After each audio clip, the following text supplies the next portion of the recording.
Alerte coronavirus. Attention, attention, le coronavirus se transmet très facilement et fait des ravages. Pour l'éviter, le port du masque de protection est obligatoire en tout lieu. Dans l'administration publique ou privée, dans les réunions, les rencontres, dans les marchés, les magasins, les boutiques et lors des déplacements, le port du masque est obligatoire. Même dans les lieux privés, dès lors que l'on n'est pas seul, le masque doit être le fidèle compagnon. Mais attention, le port de masque de protection ne dispense nullement d'appliquer les autres mesures de prévention, notamment le lavage des mains à l'eau et au savon et l'observance de la distance de sécurité sanitaire d'au moins 1 mètre entre personnes. Enfin, s'abstenir de porter des gants en vue du lavage régulier des mains à l'eau et au savon ou de l'application de gel hydroalcoolique. Pour tout savoir sur l'épidémie du coronavirus au Bénin, rendez-vous sur le site web www.gouv.bj/coronavirus. Ceci est un message du gouvernement de la République du Bénin. Au menu de ce 13, le gouvernement a reçu un appui de la société Colas pour sa riposte contre la Covid-19, une ambulance et des masques chirurgicaux. Les détails dans ce 13h.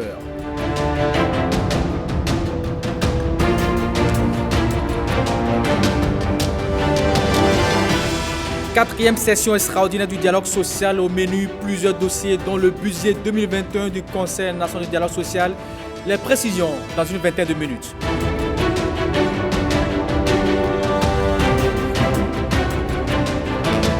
À Malanville et à Karimama, la TDA de la vallée du Niger a remis du matériel agricole aux riziculteurs et aux maraîchers, des équipements pour booster la production dans ces communes du département de l'Aliboré.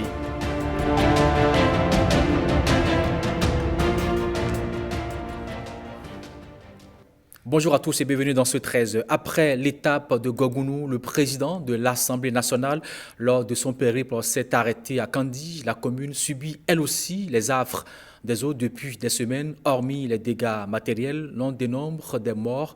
Le point de l'étape de Kandi avec Aziz Alagbe. Kandi, à l'instar de plusieurs autres communes de la Liborie, traverse aussi une saison de pluie atroce. Les fortes et fréquentes précipitations ont causé dans la commune chef-lieu d'importants dégâts matériels. Dans ma commune, on dénombre 18 écoles primaires et 2 collèges inondés. Plus de 1287 habitats écroulés, 3861 sans-abri, 567 sacs d'engrais mouillés et plusieurs tonnes de vivres détruites. À cette liste s'ajoute une dizaine de morts du fait des inondations et des écroulements. Votre initiative est à saluer. La représentation nationale est maintenant, n'est-ce pas, aux côtés des populations. Ça a été une exception. Personne ne s'attendait, n'est-ce pas, à cette situation que la population de Kandi a malheureusement vécue. Mais devant les aléas climatiques, on n'a pas de solution. Mais c'est le moment de chercher aujourd'hui avec nous la solution. Le département de l'Aliboré, je vous le rappelle, c'est un département stratégique.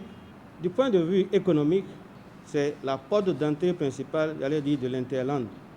La représentation nationale se trouve ainsi dans le devoir d'apporter du réconfort aux populations dont elle émane. Notre démarche résulte du fait que nous sommes issus du peuple, dont nous sommes les représentants légaux, et nous ne sommes rien sans ce peuple qui nous a élus. 9 morts, c'est une perte pour la nation.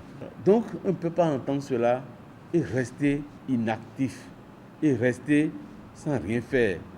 À Kandi, le président de l'Assemblée nationale et sa suite sont allés dire également leur compassion aux parents et amis du regretté Alidou Demolemoko, précédemment député de la mandature en cours.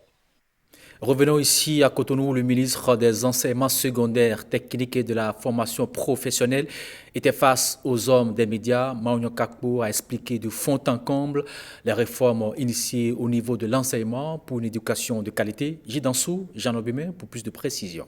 Le ministre Kakbo Maouillon, face aux hommes des médias, a exposé toutes les actions initiées par le gouvernement pour un secteur éducatif de qualité. Plusieurs réformes sont en cours et concernent la formation des enseignants aspirants, le quota horaire et la possibilité de dispenser 2 matières à la fois. non seulement nous avons un déficit en personnel enseignant, mais le peu que nous avons n'a pas souvent le profil requis pour pouvoir continuer d'intervenir dans nos classes. Le gouvernement,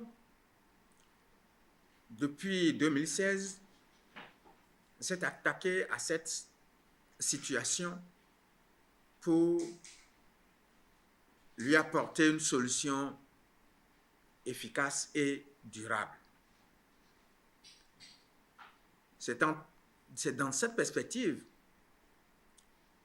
que, en dehors des recrutements qui avaient eu lieu en 2016-2017, le gouvernement a entrepris la constitution d'une base de données de compétences pour les enseignants qui aspirent au métier d'enseignant.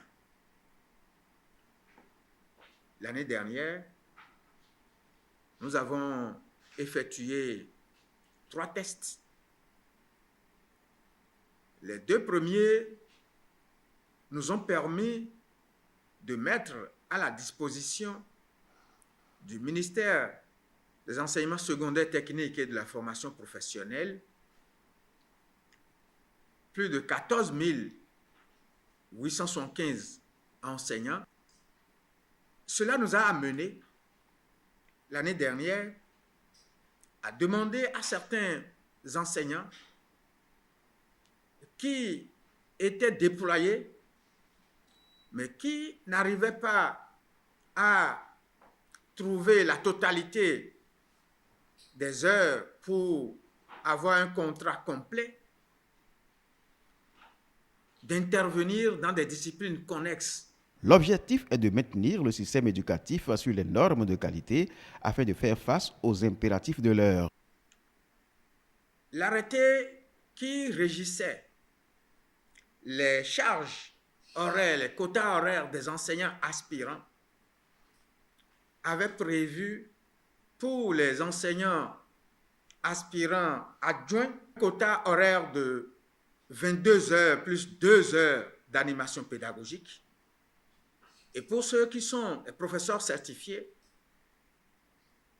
cet arrêté a prévu une charge horaire de 20 heures de cours hebdomadaires plus 2 heures d'animation pédagogique. Ce qui fait que la plupart de ces enseignants faisaient déjà 24 heures de cours par semaine. Le ministre rassure les enseignants aspirants sur les avantages de cette réforme. Ce n'est pas sans contrepartie de la part du gouvernement. Si il faut observer que l'année dernière, lorsque ces enseignants avaient été mis à la disposition de la NPE ou gérés par la NPE, nous reconnaissons également qu'il n'y avait pas eu une contrepartie comme la prise en charge sociale de ces enseignants. Cette année, pour plus de 4 milliards de francs, le gouvernement prend en charge la part sociale de ces enseignants qui seront déclarés à la Caisse de sécurité sociale. Après le pain, l'éducation est le premier besoin d'un peuple, a dit Datin.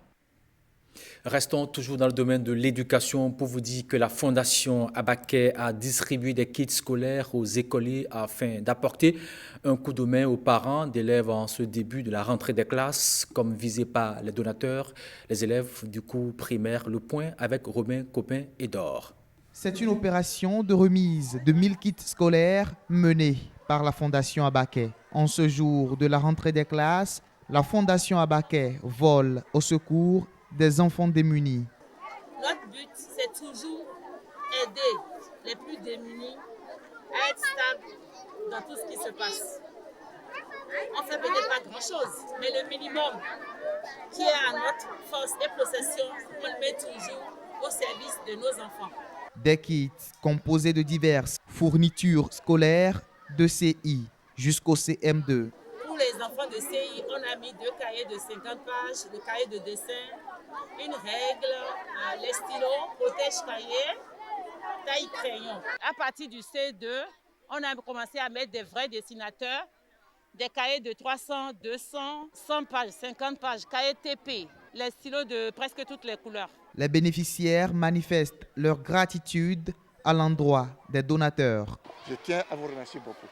Et nous prions pour que vous puissiez aller plus que ça à l'avant pour aider nos enfants.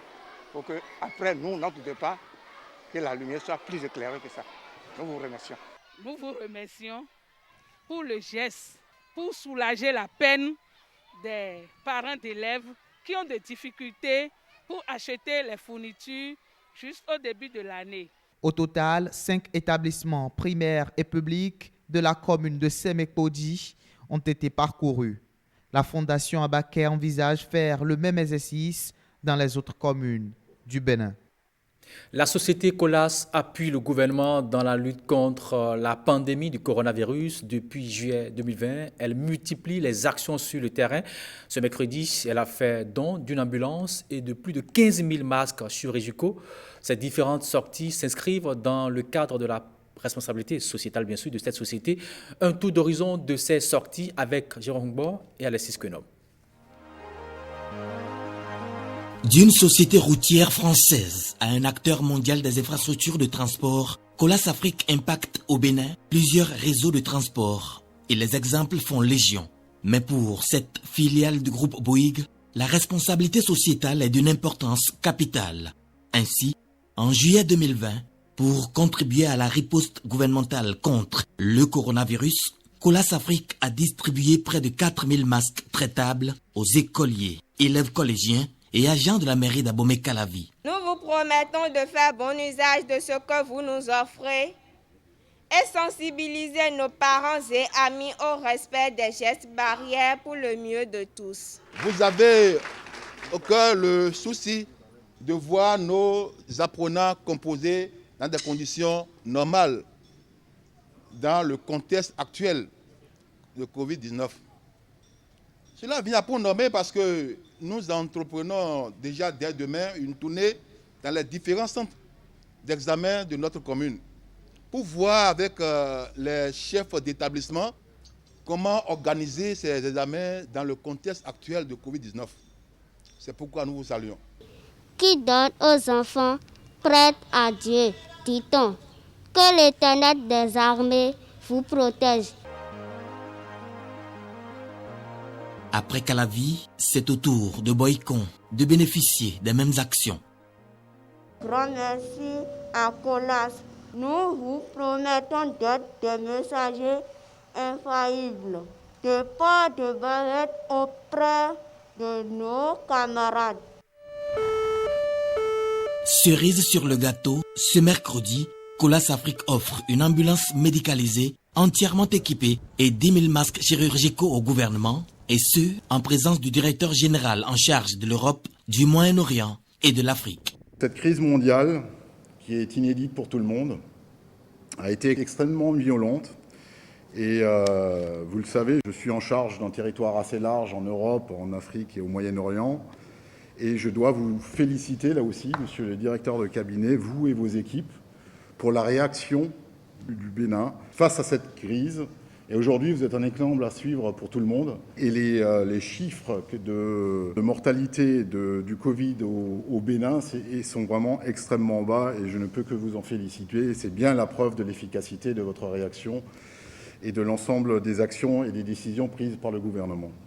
Aussi bien l'ambulance que les masques, ils seront immédiatement mis à la disposition des acteurs des sites de gestion de la Covid-19 pour une utilisation rationnelle au profit des populations.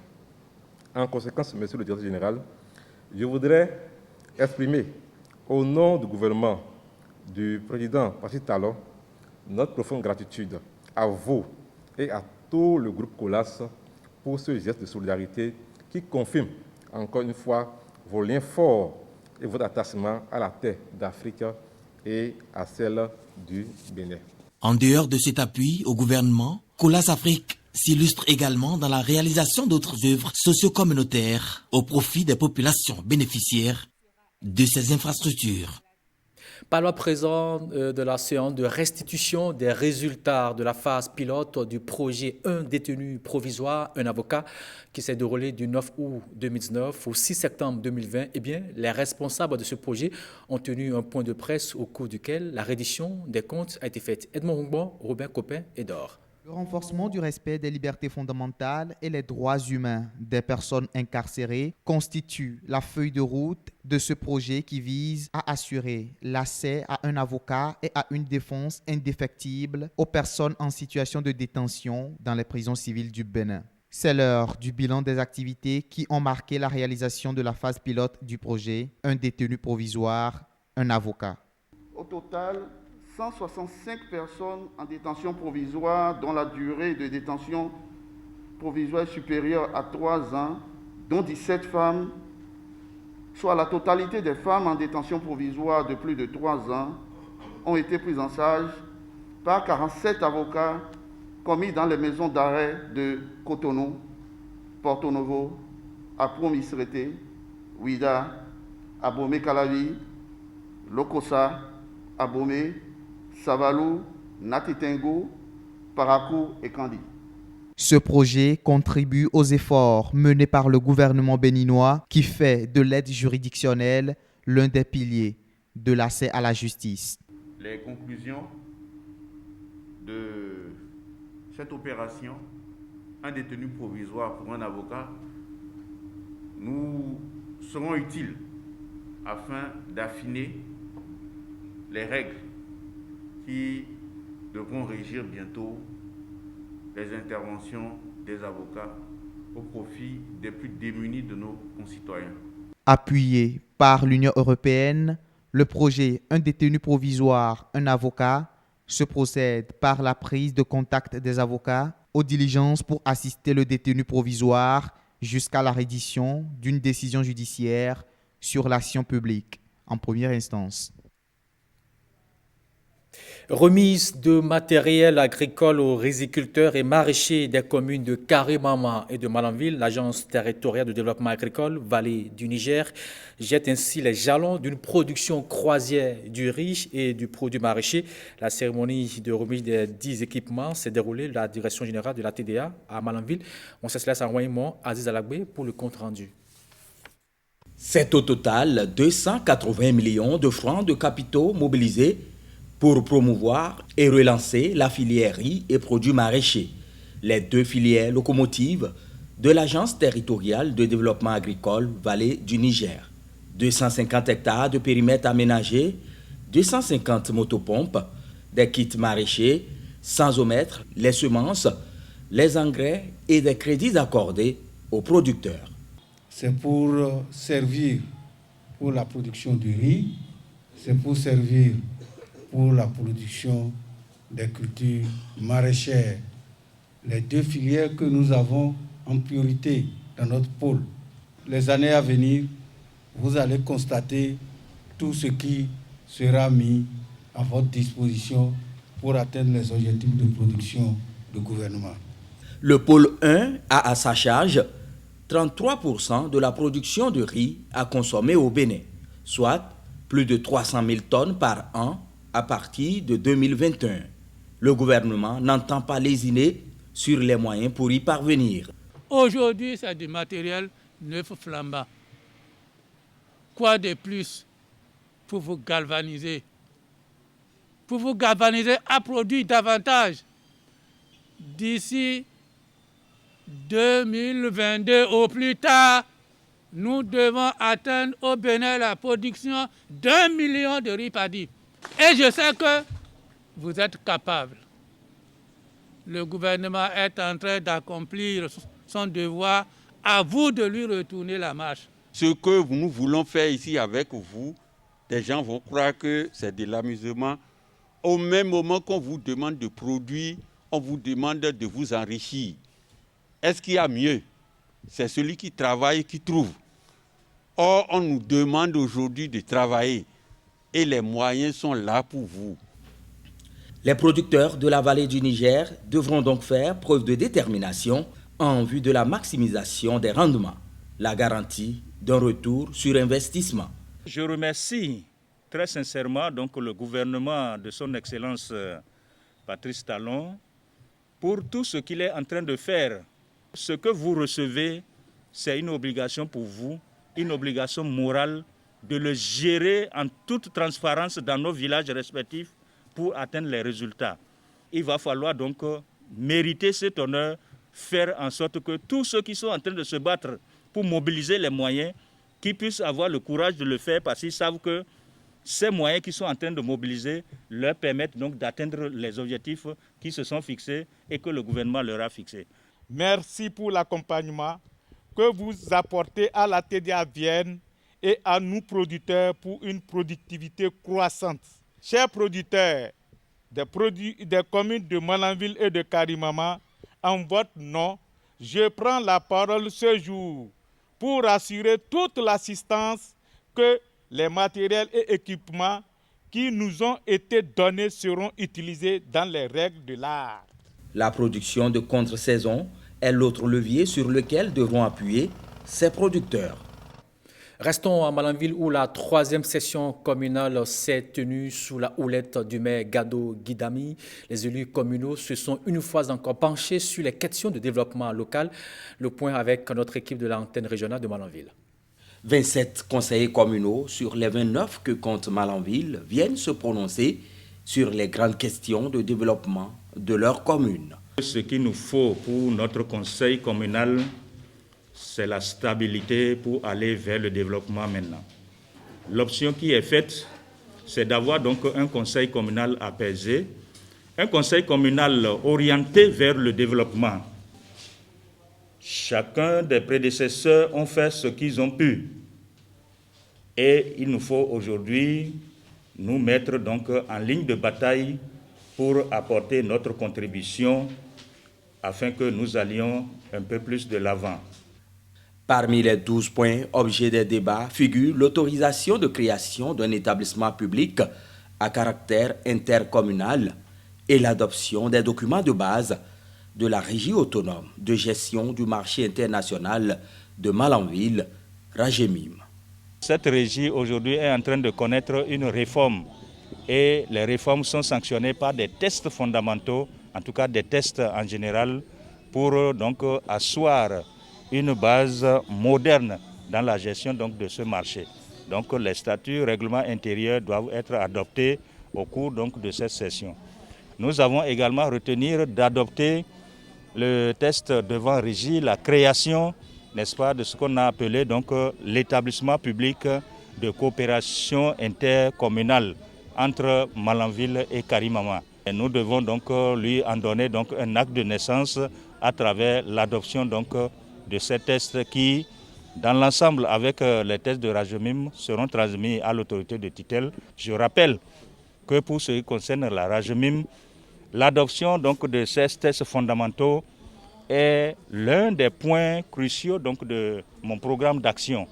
Parce que l'une des fiertés donc de Malanville, en dehors de l'agriculture, c'est qu'il y a donc le marché international de Malanville, qui est en fait le deuxième marché après donc celui de Dantokwa. Aujourd'hui, le Bénin veut prendre modèle sur la Rajemim de Malanville. L'actualité des inondations avec son lot de déplacés a aussi bénéficié de l'attention particulière du conseil communal de Malanville. 4e session extraordinaire du dialogue social au titre de l'année 2020. Objectif, examiner une multitude de dossiers à la paire sociale, aussi au budget du CNDS, le Conseil national du dialogue social, au sein bien sûr des ministères. Le président du CNDS a lancé des travaux mercredi dernier à Cotonou. Suivez au micro de Arsène Dancy et de Bruno Routepo. Vous êtes conviés à la 4e session extraordinaire de l'année qui va examiner d'importants dossiers liés à la consolidation des bases de notre organe. Il s'agit essentiellement de l'étude des propositions de réaménagement et de réorientation de certaines lignes du budget du CNDS, exercice 2020, de l'examen et de la validation des thèmes de référence de l'étude relative à l'extension de la protection sociale aux professions libérales en République du Bénin. Vous n'êtes pas sans savoir que les conséquences néfastes de la pandémie de la COVID-19 ont entraîné d'énormes bouleversements dans le cours normal des activités de par le monde. Notre institution tripartite n'a pas échappé à cette situation malencontreuse. Cette crise sanitaire sans précédent a failli nous faire perdre espoir, mais nous avons pris le taureau par les cornes. C'est la raison pour laquelle un réaménagement et une réorientation de certaines activités du budget exercice 2020 sont devenus nécessaires si nous voulons atteindre les objectifs que nous nous sommes fixés pour cette année qui tire inexorablement vers sa fin. Par ailleurs, au moment où les pouvoirs publics s'adressent davantage à la société civile et moins à l'État, on ne saurait se désintéresser des principaux artisans du renouveau économique. D'ailleurs, la consultation des chefs d'entreprise a largement mis en lumière, presque partout, le souhait des intéressés de bénéficier d'une protection sociale institutionnelle.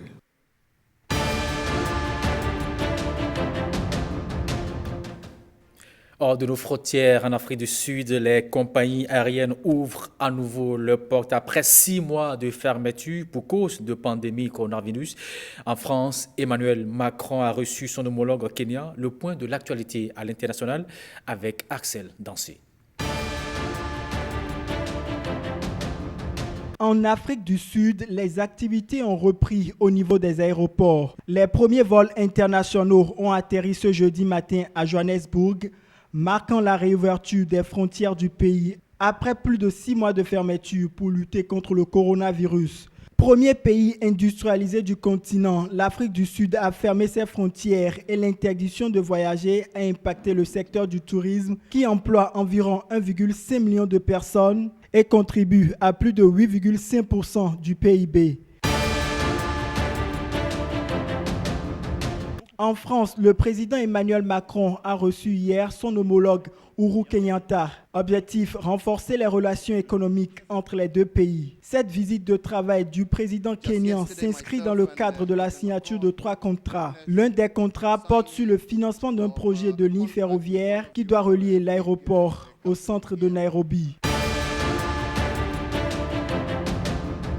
En Inde, l'indignation suscitée par la mort d'une jeune fille Dalit, victime d'un viol collectif, s'est accrue hier. La population accuse la police d'avoir incinéré le corps de la jeune fille contre la volonté de sa famille. Âgée de 19 ans, cette jeune fille habitait le village de Bulgari et appartenait à la communauté défavorisée des Dalits, autrefois appelée intouchable. Selon sa famille, elle a été attaquée par 4 hommes et transportée dans un hôpital de New Delhi à 200 km du village. Les 4 suspects ont été arrêtés. L'agression survient quelques mois après l'exécution, le 20 mars, de 4 hommes pour viol et meurtre d'une étudiante dans un bus.